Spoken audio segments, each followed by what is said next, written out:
Hey, good morning, one and all, and welcome to the video. I hope you guys are doing fine and staying safe and healthy. This video, I would like to teach you about how to schedule a Lambda function or a step function dynamically.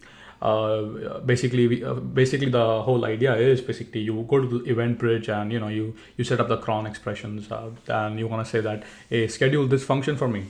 But the whole idea is to not to do that. And how can I do dynamic scheduling? That means if I want to change my scheduler anytime, I could do that. If I want to enable, disable it, all of that. So how do I achieve that? So in this video, I'm going to be showing you the architecture, and then we'll be jumping into the code base. Okay, so let's see the architecture. All right, let's see the architecture. Before seeing the architecture, or let's drawing before the architecture, make in mind, I'm gonna make a code as well. I'm gonna show you the code. If you want to see the code, please forward the video. But if you want to see how the architecture is done, so keep watching this video. So the first thing that I'm thinking that I might need is, first of all, I need an API gateway block. So let's see if I can find the API gateway. So I need this block right here. Let's give it a name here, API gateway. Okay, so we need this block right here. Now, the idea or the goal is, now we need an SQS queue, because whenever the user wants to dynamically change the scheduling, we would put the request in the queue. Okay, so let's do that. So let's make that one. Okay, so we have a queuing mechanism. Now from here, since it's a queue, you remember that it's an asynchronous, right? So the whole idea or the goal is, as I said, so we have this step function. We want to schedule this step function dynamically. Okay, so let's go there. Let me see if I can AWS step function. So this architecture you can use to schedule dynamically for step functions or Lambda, right? So now Lambda. So let's bring this guy right here. Now this Lambda has to do certain things. Okay, I'm gonna explain you what the Lambda has to do. So this Lambda is responsible for the following things. So as soon as you make a request, you say, hey, I would like to change the scheduling for this step function. The ARN would be hard coded, of course. But the idea is, first of all, what we would do, event. Let me see if there's a. I'm not sure if the event bridge is there. Oh, it's there. I thought it's not there, but. So what this guy is gonna do is event event bridge. Okay, so that's the event bridge. So this guy right here, what this Lambda has to do is basically he has to create an event bridge, right? So first of all, this Lambda, I have the code base too, but I just want to show you the high level first. So this Lambda right here is basically gonna do a put rule. So we're gonna put a rule, right? So let's write that. So this is gonna actually we should bring this here.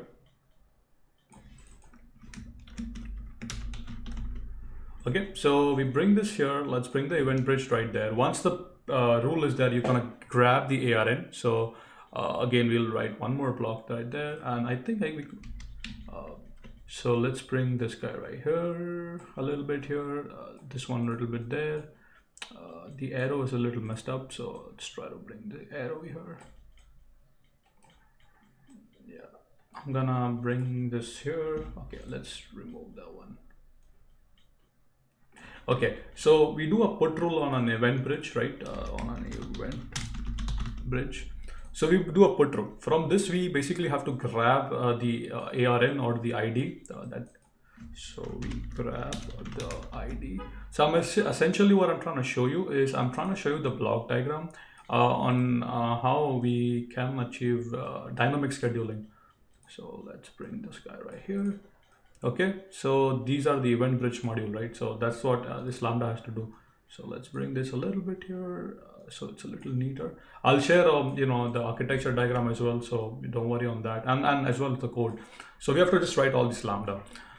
From that part, you grab the ID, and then what you have to do, you have to do a put target, and you provide the ARN and the input. So we do a put target. So from that, once we grab the ID, we do a put target. So I'm just essentially just put target on a boat of 3. So this is gonna take the ID. Okay, and once that is done, your event is all set. So now we have an event bridge. We are the right, and all I need to do is just connect this block right here. So essentially, this lambda right here would be, this lambda right here would basically, let me, make things in a neater way. Okay, so that's our event bridge module for dynamic scheduling. So as you could see, what it's gonna do is basically, the idea is basically whenever a user makes an API request and you want to dynamically change scheduling, put the message on the queue, fire up a Lambda, from Lambda, set up some rules, to use Boto3 to put a rule event.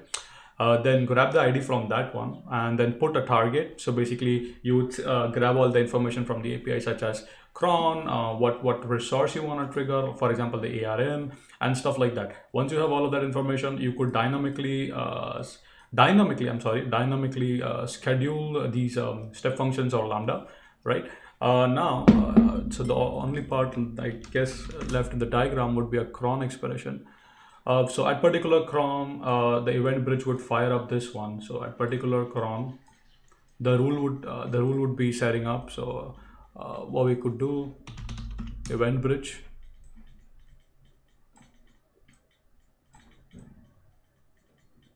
So that's is exactly what's going to happen. And you have the ability to change the scheduling time dynamically based on how you need. So do that one and bring this guy right here, in a block diagram.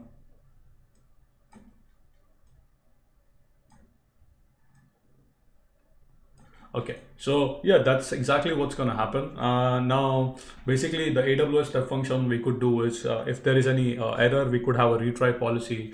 If something failed, we could publish to an SNS topic and vice versa. So what we could do is we could have following SNS topics. So this would be your success SNS topic if everything went right. SNS success. So this is a topic called success. So you will just publish messages basically based on, if I can zoom this a little bit. It seems like I have a hard time usually using, but it's fine. So SNS success topic, you would have again a topic to publish if something went wrong. So all of these rules you could define here.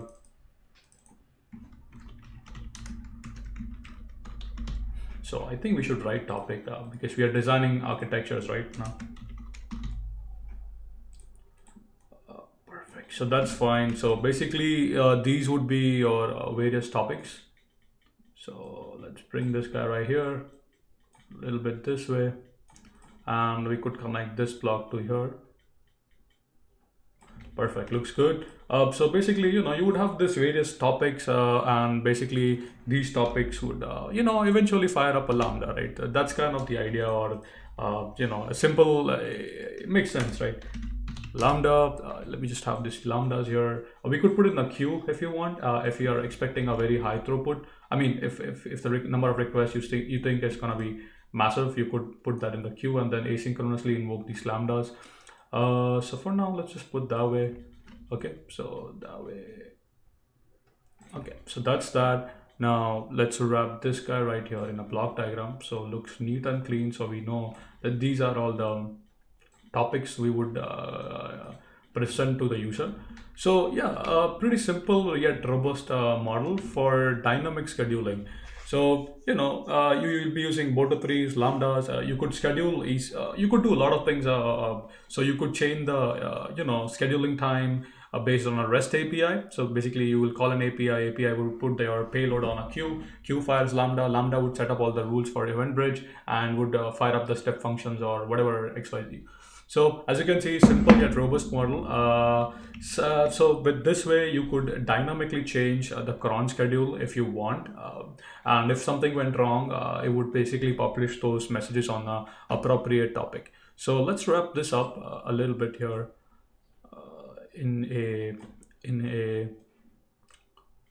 a nice block diagram. So we could say dynamic scheduler as service. So we could just say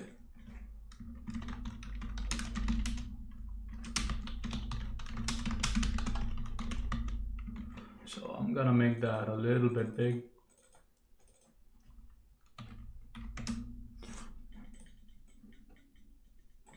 So yeah, robust model, as I said, this is the the block diagram of the architecture. Let's try to implement a few basic things. And so let's just try to code this beautiful lambda right here.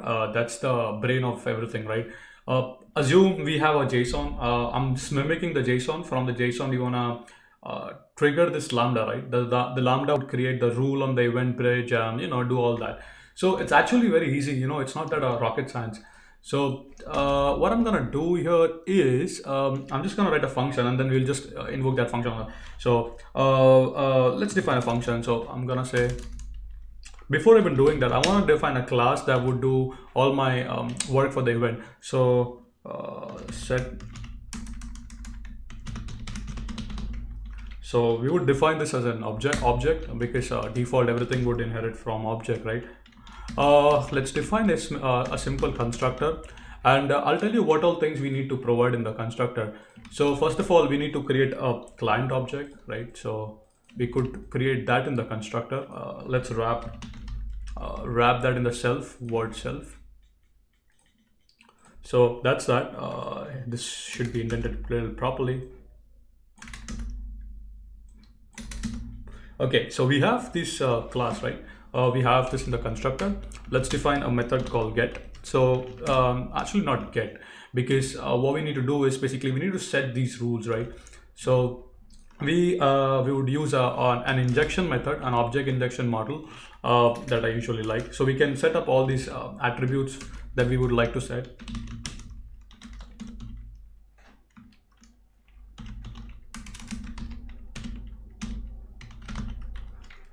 I can define this as an object, and essentially what I'm gonna do, this constructor has to take all the here things. I think we have a typo. Let's just define.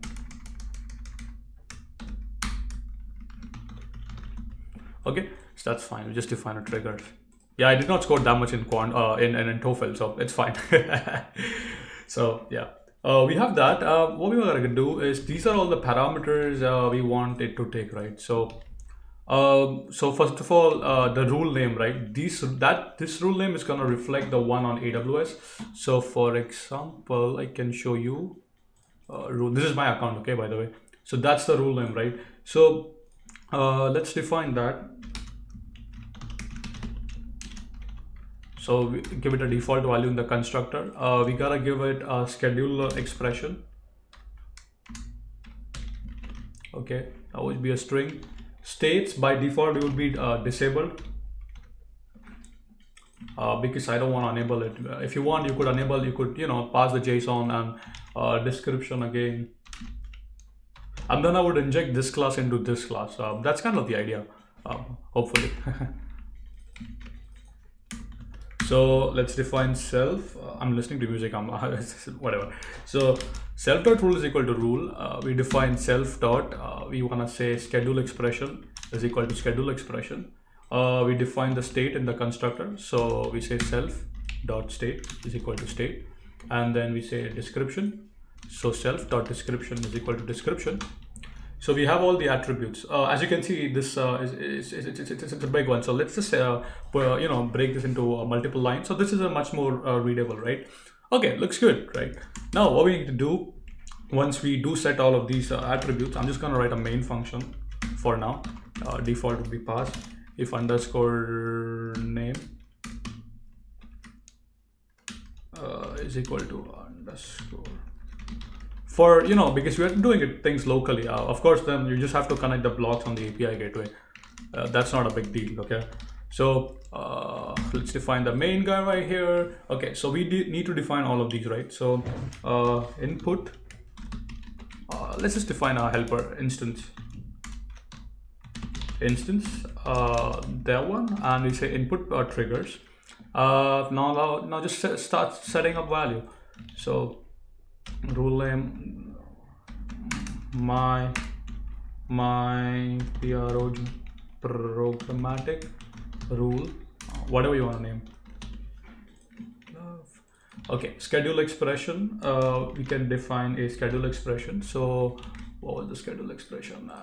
We'll take this guy right here. This is the, so now the problem is you would provide this string, right? Now we have to do some string manipulation. So what we could do when you provide this schedule expression, so before setting the schedule expression here, we need to actually do something like this, because the way AWS takes cron is basically in a bracket, right? So we could say, hey, cron, like that, and we would inject the variable right here.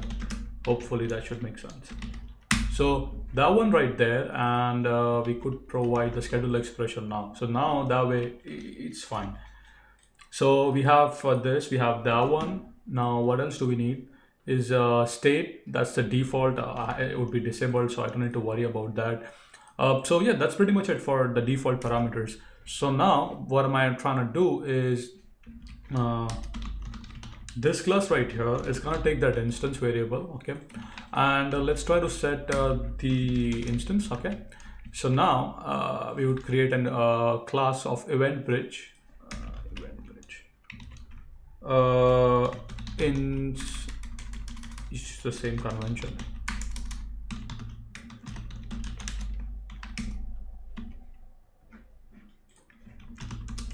Event bridge, passing the instance is equal to, I always use kwargs, I always specify the key and the value, usually a good practice. So that's that, okay. So we have all these attributes here, we have access to these here. Now what we gotta do is we gotta do a rule. So we gotta, let's define a method here. Let's just define a run method, okay. So now here, when we say we gotta provide self, remember this guy right here would be self dot instance dot, and guess what it would be? Rule name. Perfect. If you identify that right, that's perfect. Similarly, self dot instance dot, and I would say a schedule expression, okay. So that's that. State similarly. So you got the idea what I'm trying to do, right? And same thing for this guy right here.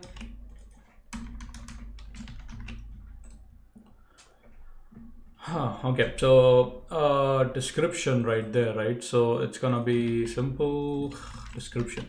So we have this object, right? Now we need to do some things here, okay? Once you do this one right here, always I would, you know, it's I like the wrapping things up in a try catch usually, because something can go wrong, right? Except exceptions as return. Okay, this is good, perfect. Now what we gotta do, once we make that request, we're gonna get some rules and stuff like that, right? So after we get those rules, right, we gotta take that rule name and gotta do a put target, right? So now actually we should define few more parameters here. So we would define lambda or whatever you want to trigger, right? So I'm gonna say lambda ARN. So basically every lambda has an ARN. You could I can show you what the ARN means. So let's set this guy right here, self.lambda ARN is equal to ARN. So now once we do that, right, we gotta do the step 2, that is we gotta put the ARN rule. So let's try to do that. So similarly replace self here, put target. Now this right here should be self dot instance dot, and you got it right, rule name. ID, you could pretty much name it whatever you want. So, but that's a required stuff. So let's try to pass.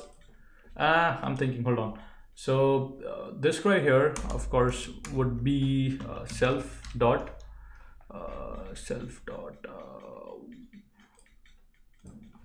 Let's define an instance, and let's define the lambda ARN. So this guy right here would take the lambda ARN. Now for the input, we can also pass input to the cron expression or the event bridge, right? Input event, it's gonna be a JSON, right? But it has to be a string JSON, right? So if you do not pass anything by default, it would take a, that one. We gotta set things up in the constructor. Now, before we do this here, right here, there are two things I could do. First of all, I usually I like to always wrap things in a try catch. With that being said, come on, exception as he pass, so we could see the things in the CloudWatch if it fails. Okay, so with that being said, now we can remove this guy right here. So what we need to do is json.dumpest. That would convert into a string JSON. So we gotta say self.instance dot. Once you say the instance, we gotta define the input event. And that's pretty much it, I guess. This ID right here, right? So we can also add that parameter.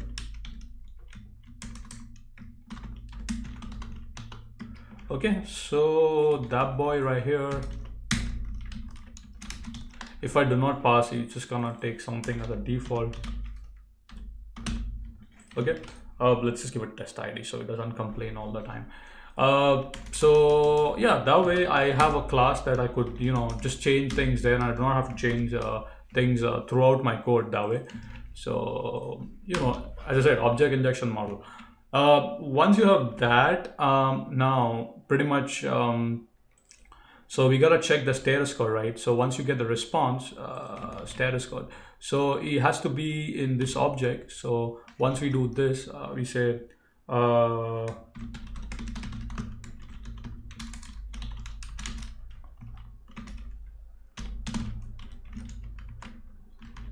so if HTTP status code is equal to 200, and let's see if it returns a string or integer. It returns an integer, that's fine.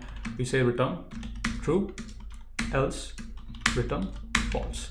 So that's my code for dynamic scheduling, right? So yeah, this should solve the purpose or defeat the purpose. A few more things we actually need to set, for example, the Lambda ARN and stuff like that. So let me do that. I'm gonna delete all this from my code so you guys don't mess up with the things. So Lambda ARN, we could copy things here, and we can copy that. Okay, so we provided the Lambda ARN ID. If you do not provide, it would take the default. I'll also like, when I'm programming, I usually like to indent things in a particular way so I could see that properly. So, you're writing a story, right? If other people sees it, you should be like, wow, it's properly written. Okay, so that's perfect. One space right here looks good. Now we have the ARN, we have the schedule expression, we have the rule name that we want to give.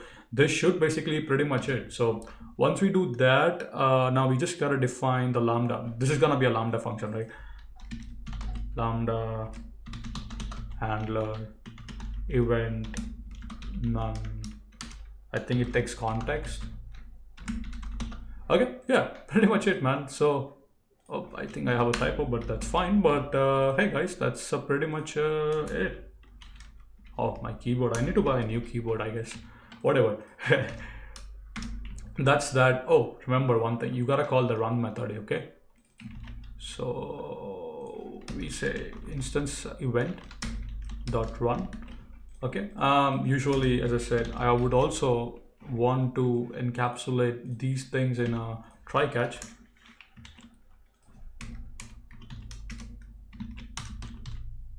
I think it should be working fine. Sprint an error.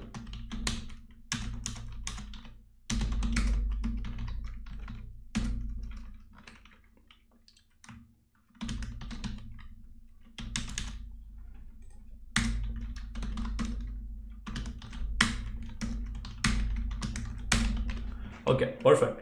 We have the Lambda, we have the cron. So this is the Lambda that I wanna dynamically schedule, right? I wanna change the cron, whatever, through an API gateway, right? So defined everything right here in a nice, beautiful code. Get rid of this guy, but that's pretty much it. Let me just quickly take a glance at it. If I did miss something. So we have the access that's going to be from the environment variable, so it should be fine. Define boto tree. Yeah, that's pretty much it, man. It's not a rocket science. But before we do that, I'm gonna actually delete this and actually show you that it works. So we don't have anything, okay? So let's go run this bad boy. First of all, before that, I'm gonna delete my credential keys. Don't worry on that. So I'm not gonna, since I already exposed it on the YouTube video, so I have to. Otherwise, you guys are gonna screw me up, or someone is gonna screw me up. Yeah. Okay. Okay. We have all of the things here. Beautiful. Looks so nice and neat and clean. Perfect. Now I just need to run this function right here. So lambda handler, and this should technically do the job for me. Let's see. Hopefully it doesn't fail, man. Please. I mean, if it does, it's fine. I mean, I don't care. Oh, return false. But let's see. Okay, that's fine. That's not a problem. But let's just see if it works. Oh, it did, because yeah, I set up the HTTP. I know why. I just need to remove this if statement right there. That's fine. This should fix things up. It was because of my stuff here. But hey, you have a scheduler now. Let me just delete that.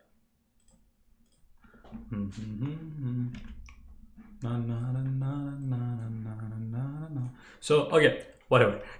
Sorry. So you have this JSON which says that it did create your event dynamically, which you want to schedule a Lambda, right? So now if you refresh this bad boy, you can see we have disabled. The default was disabled, right?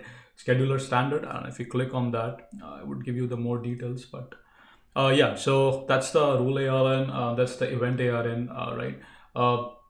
State is disabled because the default, right? The target is Lambda. We want to schedule this Lambda, so we could dynamically change based on the input. That's the cron that we provided, and that's pretty much it. Now you can just connect different blocks on AWS, like connect API, SQS, write some code, some parsing, write this code. The Lambda code already gave you, which does all that. And that's pretty much it, man. I mean, yeah, it's easy and not a, yeah, that is what it is. Hopefully I was recording. Oh yeah, I am. Yeah, thank you so much for watching the video. And if you did enjoy this video, kindly do give a like. And if you have any more questions, do let me know your questions in the comment section below. And I would be very happy to answer all your questions. Let me see the webcam. Oh, okay, perfect. So yeah, this is how exactly you would schedule lambdas or step functions. If you want to change the event or the cron dynamically, this is how you will do it, right? So this is basically AWS scheduler as a service. I did refer to a lot of blogs in Stack Overflow, and after a few of them, I at least got things out. Okay, this is how it has to be done. But yeah, hopefully you did enjoy it. If so, do give a like. If you have any more questions, list your question in the comments, and I would be very happy to assist you. Once again, keep smiling, keep coding, and see you guys in the next video.